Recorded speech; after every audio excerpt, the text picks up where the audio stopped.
Following the end of the War of Beginnings in 852 BCE and the founding of the Covenant, the construction of a huge capital city among the stars to serve as a symbol of the Covenant's might and majesty would begin in 791 BCE. Utilizing the hull of a derelict Forerunner fortress-class vessel found in orbit over the planet of Tulip Catho, the construction of this gargantuan space station, named High Charity, would commence over this world. Built by the first assembled choir of builders, who were led by the Minister of the Hearth, Laka Moai, a naval architect, the builders of the space station would come to be known as the Supernal Chorus, and would construct the station over the course of 143 years, completing it in 648 BCE. The Sanchayum had wanted a surrogate world, one to replace the cradle world that they had been exiled from, and to radiate the splendor in which they viewed their new covenant, and High Charity certainly delivered. Coming in at 348 kilometers in diameter and 505 kilometers in height, High Charity was positively gigantic and would be home to billions of citizens from across the Covenant's empire. Its long tapered tail, called the Spine of the Gods, was built from the materials harvested from the fortress-class vessel found over Tulip Catho to create a nearly unbreakable skeleton from which the spires of gifting sprouted. 8,000 docking umbilicals that could house the Covenant's tithe fleets and hundreds of warships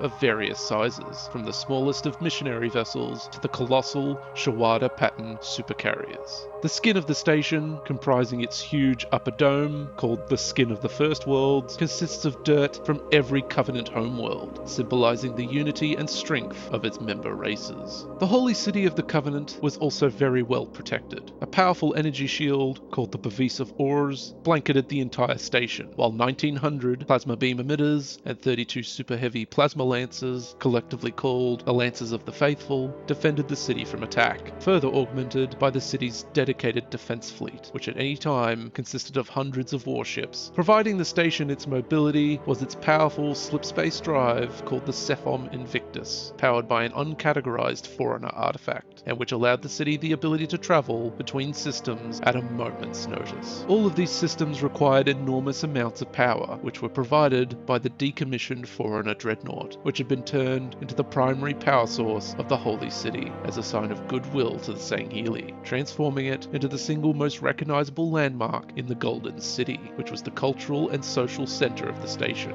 The assembly forges, considered among the largest factories in the entire Covenant, were immense and could churn out much of the Covenant's incredible war machines en masse, including the fearsome Scarab. High Charity's fall to the Flood and later destruction on the Ark would mark the beginning of the end of the Human Covenant War and of the Covenant itself.